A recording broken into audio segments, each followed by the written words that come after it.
Hello and welcome to the Car Care channel. Welcome to part 2 of the 2004 to 2010 Toyota Sienna Common Problems and a Buying Guide. Before we dig into it, if you're new to the channel, welcome. Consider watching the first part of this video. I will leave it right here for you. Consider subscribing to the channel, check out some of my other videos, and if you're a returning subscriber, welcome back and thank you for watching another one of my videos. And without further ado, let's dig right into it.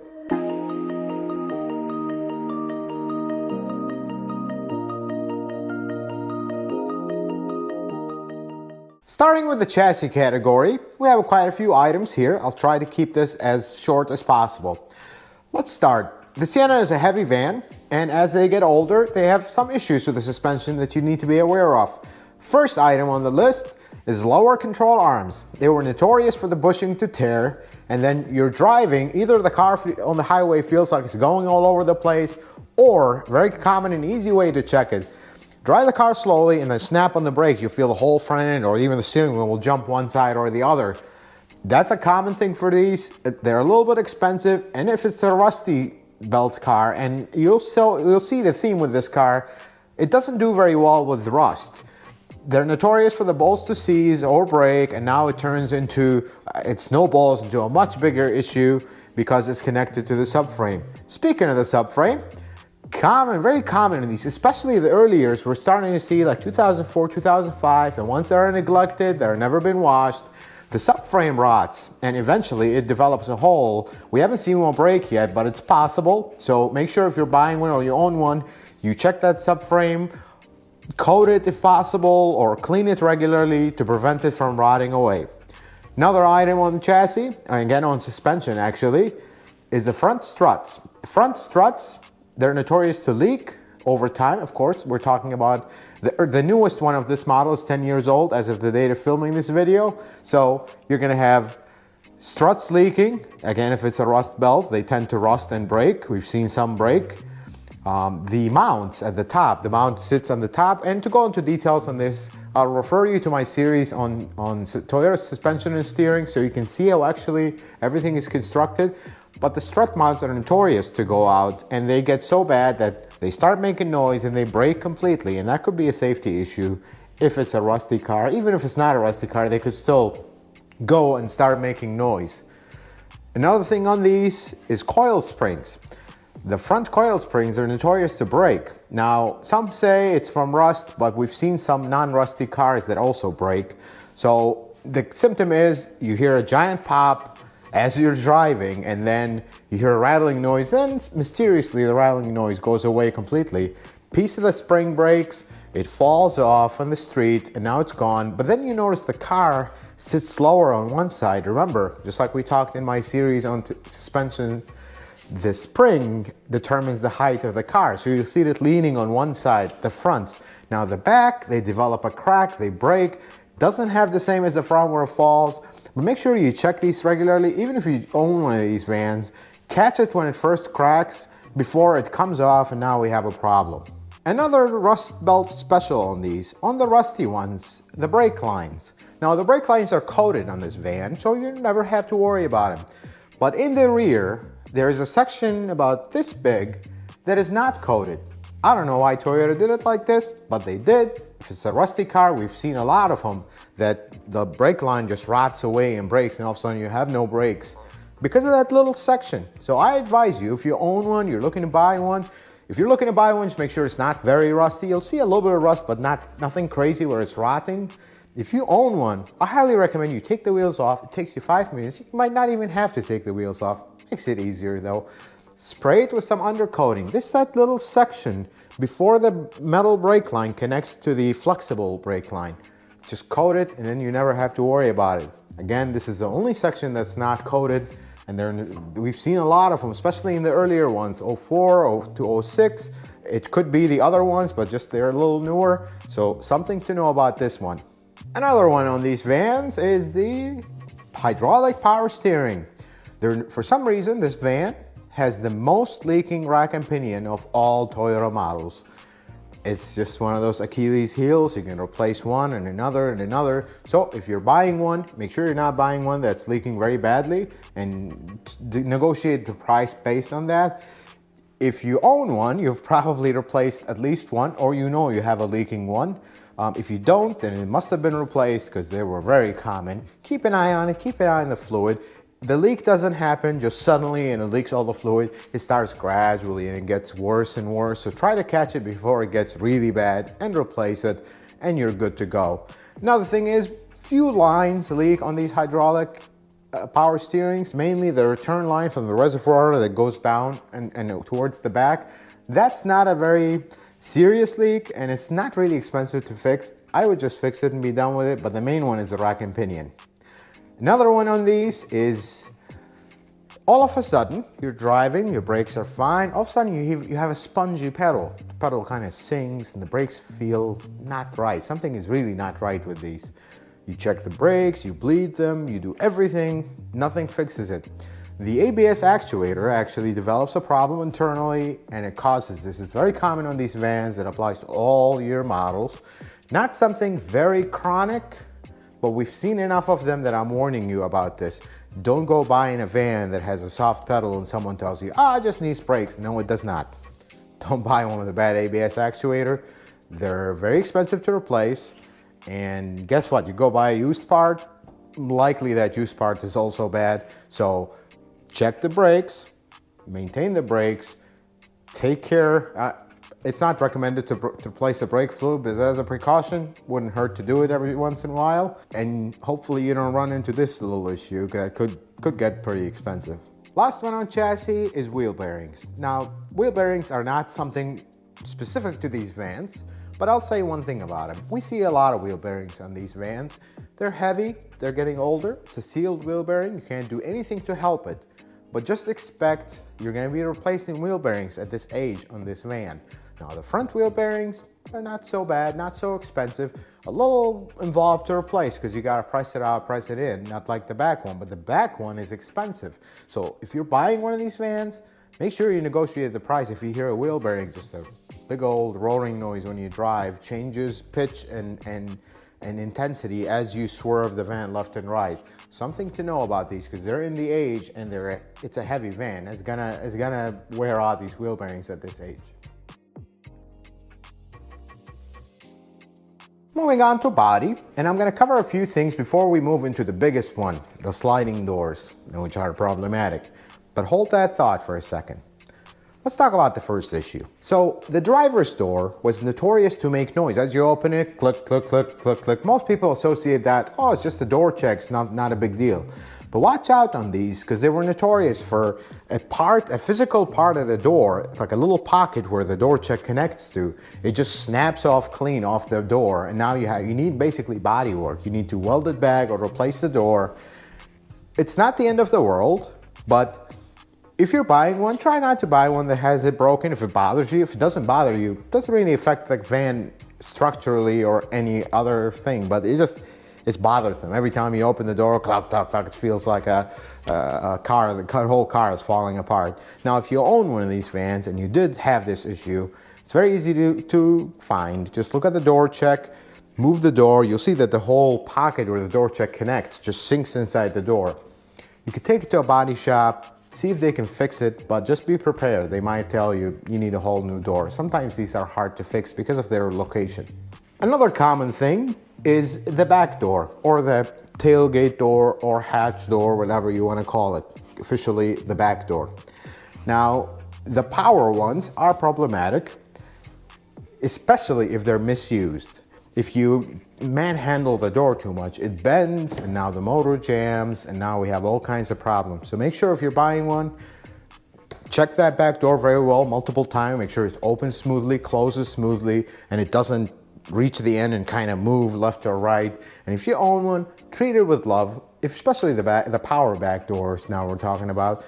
Treat it with love, don't force it, don't be harsh on it. I know, we all have lives, we're in a hurry, we're trying to just go on our life. Treat that thing with love and it won't have issues with you. Another very common one, and also this one makes the power door fail, is the shocks. The little shocks that hold the door up, they're notorious. to fail on these. I mean, left and right to a point where Toyota had a program at some point. Didn't cover all of them, but you're gonna go through shocks. Now the Toyota shocks, they can be a little expensive. Shop around, aftermarkets, maybe they're not as good, but if they're 1/3 the price, I think they're worth it. It's just a little shock. So symptom is basically open the door, hold it up, let it go, it falls on your head. So also be careful with that one. Let's talk about sliding doors. And you know, sliding doors are basically the greatest feature of minivans, but it's also the biggest Achilles heels. Every great invention, it has its Achilles heels. And the sliding doors on these vans, while they're well designed and everything, but they suffer a lot of wear and tear and problems. So you need to be aware of these problems. First, if you want to avoid all the problems that I'm going to talk about right now, or at least most of them, don't buy one with a power sliding door. This is hard, most of them have it, but just know you can actually disable it and use it as a manual door to save yourself tons of money trying to fix the sliding doors, because they will always break. That's just the name of the game here, if you would. Now, the first issue with the sliding door, which is the most serious one, is a cable. There's a cable that the motor uses to hinge the door and open and close it automatically. That cable snaps. This cable is so expensive, it is ridiculous. The cable alone it used to be 600 and something bucks, now it's 400 and something bucks, but it's ridiculous. It's very expensive, this cable. And then the problem is the labor to replace it is also intensive, and DIY wise, it's a little complicated. You need to be really experienced DIY to do this one. So the cable is very easy to see if it's broken or not. You just basically operate the door, or you look at the back by the quarter glass, you'll see the cable just hanging down. Very common, it breaks all the time, but there are some reasons that cause it to break. Let's get into them. Prematurely actually break. Let's get into them. The first one is, so you go to the sliding door, you pull the handle, the door opens. You pull the handle, the outside handle. Again, it closes, everything works great. You push the button on the remote, on the overhead console, or the one inside the door. All of a sudden the door just moves a little bit, jams, and it doesn't want to open. There's a little motor, yay big. It's called the door lock release actuator. These are notorious to fail, and they're not very expensive to replace. A little bit harder to replace, but not as bad as the cable. They are notorious to fail on these. I mean, one after one after one. The most important thing on these, this is what breaks the cable. So all this little motor does is it releases the lock of the door, so the door would pop out, then the motor would take it. When you use the outside handle, you're physically popping the door out, and then the motor takes it all the way. But when that motor fails and you push a button, it's supposed to pop the door out. It doesn't, so now the motor thinks, okay, the door's open, it starts pulling on that cable, trying to pull the door out, and eventually the cable snaps. I've seen this over and over and over. I get a car, cable's broken, sorry, no vacation this year because you gotta fix the expensive doors. Fix the door, put the cable, actuate the door for testing. Yep, the door lock release actuator is failed, and that's why the cable snapped. So realistically, if you have a failed door lock release actuator and you know about it, you could only use the handles and the door will work for years and years, and you'll have no issues with the cable snapping because of this. But something you need to know about this. Couple more issues on the sliding doors. Now, the latches, there's a front latch and there's a rear latch. The rear latch is the one that's, again, very expensive, no vacation this year.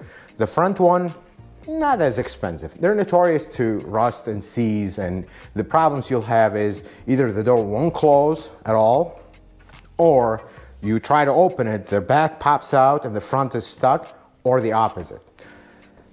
They're just latches. The rear one's a little pricey and expensive, so make sure when you're buying one of these vans and when you own one, you regularly use these doors. It's notorious that the driver's side rusts out because people don't use it as much as the passenger one. And it wouldn't hurt to spray some WD-40 every once in a while in these latches just to keep them lubricated so they wouldn't seize up. But otherwise, again, it's an Achilles heel. As you drive, water and salt and stuff gets into them and they rust off from the inside. Another thing the last thing on these doors actually is the hinges. Now, you open the door, as soon as the door opens and it kind of comes out first thing, it just sags, the back of the door just hunkers down, then it goes back. This again could break the cable, could really get the door to a position where it doesn't close, doesn't open right, and it's just a big old hinge at the back of the door. Not very difficult to replace, not expensive. I'm not worried about this one too much, but I want you to know about it because again, it could break the cable. So if you notice that the door just drops as it opens, take care of that hinge as soon as possible so you wouldn't destroy more stuff. And this is less of an issue, more of you should know this. In very cold temperatures, these sliding doors are notorious to freeze. Take some grease, Vaseline, whatever you can get your hand off, and put it on the seal around the door to prevent it from freezing. And if it does freeze, don't be pulling on that handle with all your force. I have seen so many people break these handles, the outside door handle. Try to go inside, have someone just pull the handle gently and push on the door instead. Because you're gonna break that little handle, and now eventually when the weather gets better, the door opens, but now the handle is broken, and we could have prevented this. So saying this just so you know.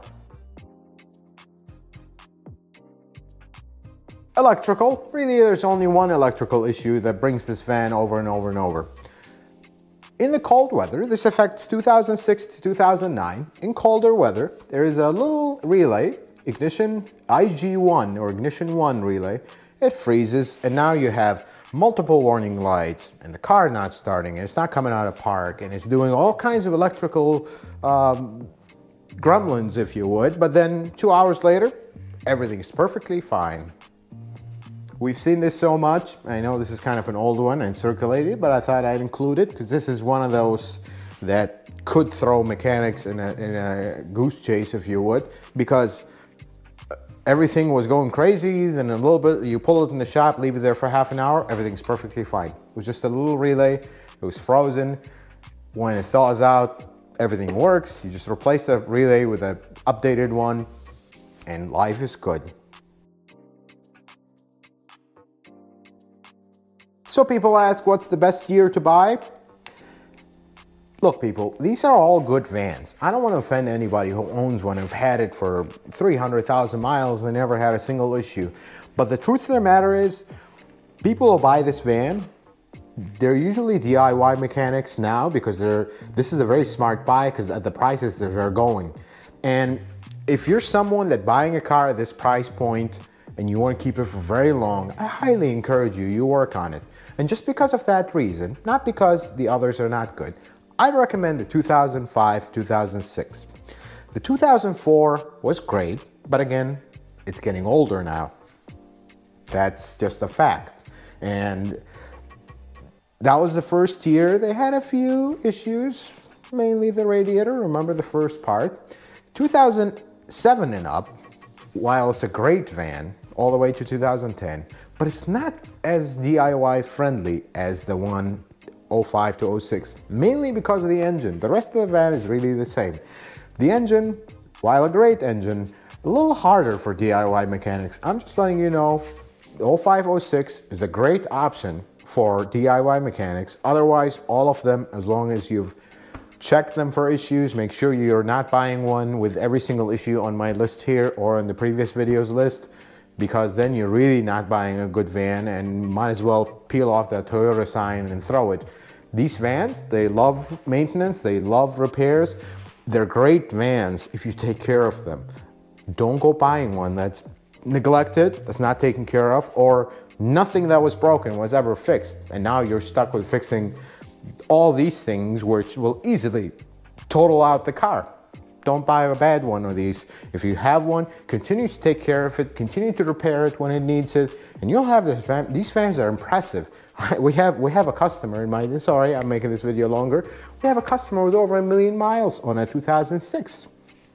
And he keeps bringing it, spends an insane amount of money fixing it because he loves it and it drives great. It impresses me. These vans really last a long time if you take care of them. I hope this video was helpful, informative. I hope this two-part video gives you an idea if you own one, if you're buying one. If you like this video, give it a thumbs up. Consider subscribing to the channel so check out some of my other videos. If you have any questions, leave them in the comments below. May the Lord bless you and keep you, and you have a wonderful day.